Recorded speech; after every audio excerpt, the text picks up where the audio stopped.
Hello everyone. Today is April 23rd, 2012.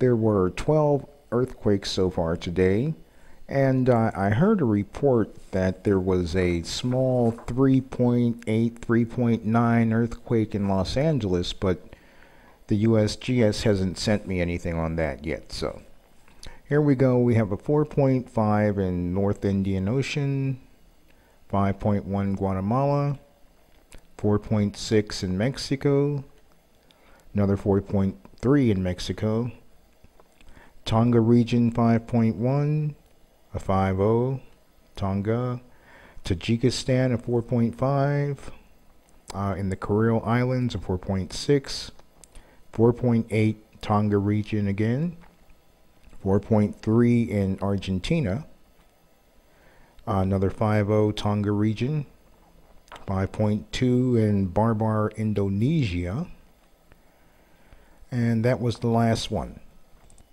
North Korea threatens a wipe-out action against the South to take place soon and in an unusual way. The report is a bit difficult to read due to improper translation from Korean to English. It's a short report, but one is able to get the gist of it. Says North Korea's military says it will launch special actions soon meant to wipe out conservative South Korean President Lee Myung-bak's administration.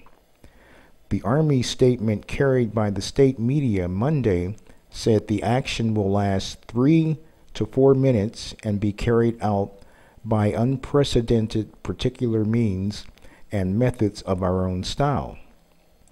It gave no more details. Now here's an interesting note.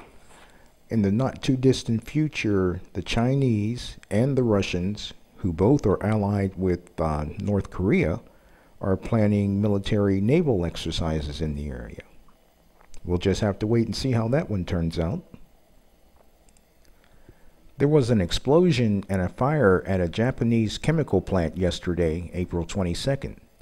Lightning is being reported as the cause of the explosion and fire that killed one and injured 11 others. Japan chemical plant explosion, radioactive, depleted uranium on site. Here's a photo of that. It says posted below videos of the explosion and fire at the Iwakuni Otaki petrochemical complex in Yamaguchi Prefecture in southwestern Japan late Sunday night after an explosion rocked the plant at 2:20 a.m. April 22, 2012, killing one worker, injuring 11. The cause of the explosion is being reported as lightning.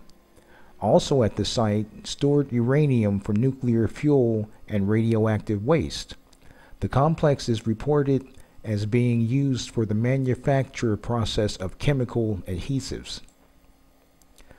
The Fukushima Diary website reported that the Iwakuni Otaki petrochemical complex is still on fire with 3,379 units of radioactive waste and uranium for nuclear fuel stored at the site.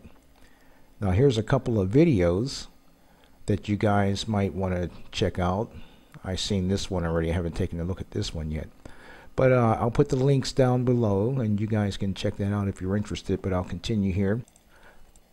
Fukushima Diary reported they spoke with the local government who stated the depleted uranium at the site wasn't affected. This past year, Japanese government agencies have come under fire after the discovery the government misled the public on the catastrophic nuclear reactor meltdowns that occurred at the Fukushima Power Plant number 1 after a massive 9.0 magnitude earthquake struck off the northeast coast of Japan, followed by a catastrophic tsunami on March 11, 2011. 3 months after the disaster, survivors in northern Japan wanted to know why the Japanese government death toll numbers didn't add up. Here's a couple of extra links in this article as well. WorldNet Daily's Aaron Klein reports on the crisis in Syria. He states, A top Damascus official has told WND the Turkish military has begun calling up reserves for a potential armed confrontation with Syria. The claim could not be immediately independently verified by U.S., French, or Egyptian sources, but the purported move comes at the same time a United Nations resolution calls for unspecific, swift, and meaningful consequences if Syria continues to flout a UN-brokered truce with the protesters. Over the weekend, Iranian official Ali Laranjani said countries that seek to stoke the crisis in Syria will be engulfed by its fire, with obvious reference to Turkey and the international community.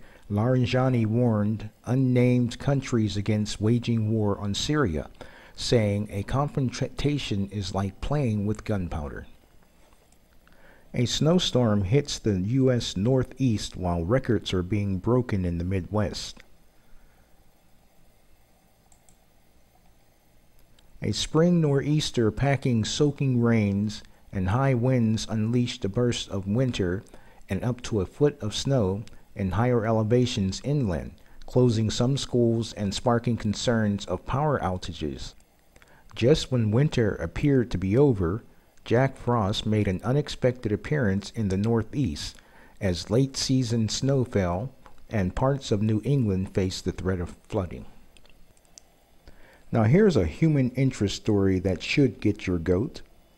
A 6-year-old little girl was misbehaving in her classroom when her teacher called the police.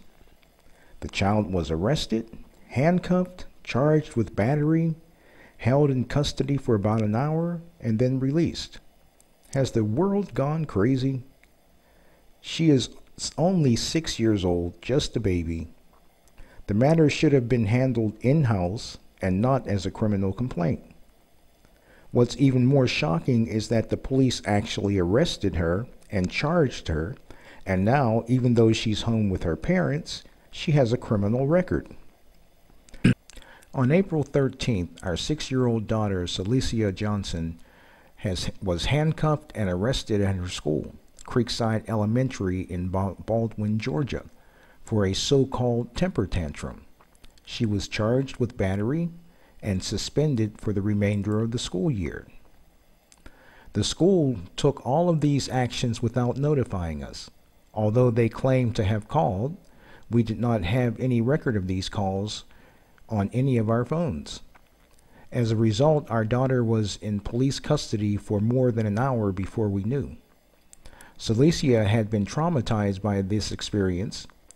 She's afraid to return to school and recently woke up in the middle of the night saying, "They are coming to get me." In all of this, the most important thing is that this incident does not become any more of a setback for Celicia and her future. Although we are now being told that Celicia can return to school after a week, and there are reports that the charges have been dropped, the police have not notified us. A record of her arrest exists. Also, we believe there should be a more in-depth examination of what happened and why police were brought into the deal with a matter of school discipline.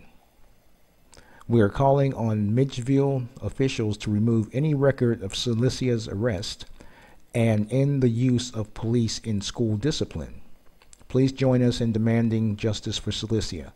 We cannot allow this to happen to another child.